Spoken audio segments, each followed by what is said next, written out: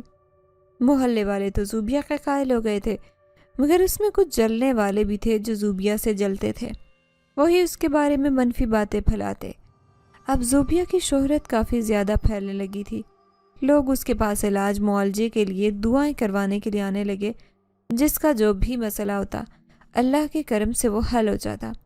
اسی دوران اس کے پاس ایک عورت آئی، ان لوگوں پر جادو کے اثرات تھے، وہ لوگ بہت ہی زیادہ تکلیف دہ زندگی گزار رہے تھے، وہ جو بھی کھانا پکاتے جنات اس کھانے میں گندگی ملا دیا کرتے اور جنات ان کی عورتوں کے ساتھ فاحش حرکات بھی کرتے اور بچوں کو بھی بہت زیادہ تنگ کرتے۔ وہ عورتیں بہت زیادہ رو رہی تھی اور کہہ رہی تھی کہ جنات انہیں پاک نہیں رہنے دیتے۔ زوبیہ کو یہ جان کر بہت زیادہ دکھ ہوا، غصہ بھی آیا۔ اس نے سوچا کہ وہ ان جنات کو نہیں چھوڑے گی، اور جب اس نے حساب کیا تو پتہ چلا کہ اس کے خاندان کی ہی ایک عورت ان لوگوں کے ساتھ یہ سب کچھ کروا رہی ہے، وہی ان لوگوں پر جادو کروا رہی تھی اور یہ خبیث جنات جادو کے ذریعے ہی مسلط کیے گئے تھے۔ جب زوبیہ نے اس عمل کی کاٹ کی تو سارا عمل اسی عورت پر الٹ ہو گیا اور وہ بہت دردناک طریقے سے موت کے منہ میں گئی تھی۔ پھر ہر بندہ علاج کروانے زوبیہ کے پاس جانے لگا تھا، مگر وہ کسی سے 1 روپیہ بھی نہیں لیتی تھی، فری میں لوگوں کا علاج کرتی۔ شاید یہی وجہ تھی کہ اس کی زبان میں تاثیر تھی اور اس کے عمل میں اثر تھا۔ سلمان آج بھی اس کے ساتھ تھا، وہ ہر مشکل کام میں اس کی مدد ضرور کرتا تھا۔ ایسا ہوا کہ عمل کرتے ہوئے زوبیہ کو ایسے لگا جیسے وہ کسی مشکل میں پھنسنے والی ہے، اور سلمان اس کی ہمیشہ تب مدد کے لیے آ جایا کرتا تھا اور اس کو بچا لیا کرتا تھا۔ ایک بار زوبیہ ایک لڑکی سے جن اتار رہی تھی تو جن نے ایک دم سے زوبیہ کے دل پر وار کر لیا۔ اگر سلمان وہاں پر ایک دم سے موجود نہ ہوتا تو زوبیہ کا کام تمام ہو جاتا۔ زوبیہ کی شہرت دور دور تک پھیلنے لگی، ساتھ لوگ اس کے ماضی کا بھی حوالہ دیتے، اور یہ وہی لوگ کرتے تھے جو اس سے جلتے تھے، جو اسے کامیاب ہوتا نہیں دیکھ سکتے تھے۔ اس دوران محلے میں ایک عورت آئی، وہ اس سے پہلے امریکہ رہتی تھی، ان کے بیٹے پر ایک جن زادی عاشق تھی اور وہ اس لڑکی کی کہیں بھی شادی نہیں ہونے دیتی تھی۔ یوں تو اس لڑکے کو کوئی تکلیف نہیں دیتی تھی، مگر وہ کہتی تھی کہ ہمیشہ اسی طرح سے ہی رہے، کسی بھی عورت کے پاس نہ جائے، کسی سے بھی شادی نہ کرے۔ اور اس کی ماں کو اپنے بیٹے کی شادی کا بہت ارمان تھا، جب بھی وہ اس کے رشتے کی بات کرتی تو رشتہ ٹوٹ جاتا۔ کئی بار تو ایسا ہوتا کہ لڑکی موت کے منہ میں جاتے جاتے بچتی تھی۔ اب وہ پاکستان آئی تھی اور اسی محلے میں آ کر شفٹ ہوئی تھی، کیونکہ یہاں پر ان کے بہت سارے رشتہ دار بھی رہتے تھے۔ انہیں زوبیہ کے بارے میں پتہ چلا تو زوبیہ نے ان سے وعدہ کیا کہ وہ ان کے بیٹے کو مل کر دیکھ سکے گی کہ اس کا معاملہ کیا ہے اور اس کی مدد ضرور کرے گی۔ جب شام کے وقت زوبیہ نے اس لڑکے کو دیکھا تو وہ بہت ہینڈسم تھا، اور اس پر جو جن زادی عاشق تھی وہ ایک مسلمان جن زادی تھی۔ زوبیہ نے بہت مشکل سے اس جن زادی کو اس لڑکے سے آزاد کروایا، مگر وہ لڑکا زوبیہ کو پسند کرنے لگا تھا اور اس نے اپنی ماں سے کہا کہ وہ اس لڑکی کے ساتھ شادی کرنا چاہتا ہے۔ زوبیہ کے ماں باپ کو بھی اب اس رشتے پر کوئی اعتراض نہیں تھا، تو وہ رخصت ہو کر اسی محلے میں اس گھر میں آ گئی تھی، اور اس کا جب جی چاہتا ہے وہ اپنے ماں باپ سے ملنے کے لیے ان کے پاس آ جاتی تھی۔ ابھی بھی وہ لوگوں کا مفت ہی علاج کرتی ہے اور ہر کسی کے کام آتی ہے اور ان سے دعائیں لیتی ہے۔ بس یہ ہے میری ساری کہانی جو میں نے تمہارے گوشے گزار کر دی ہے۔ زوبیہ نے نورین سے کہا، اور میں آپ کی باتوں سے بہت زیادہ متاثر ہوئی ہوں۔ آپ پر اللہ پاک کا خاص کرم ہے اور آپ اللہ کی خاص بندی ہیں، اور جو اللہ تعالیٰ کے محبوب بندے ہوتے ہیں وہ اپنا کرم بھی انہی لوگوں پر کرتا ہے۔ بس آپ مجھے اپنی شاگردی میں لے لیں، میں بھی آپ کے جیسی بننا چاہتی ہوں۔ اور زوبیہ اس کی بات پر مسکرا کر رہ گئی تھی۔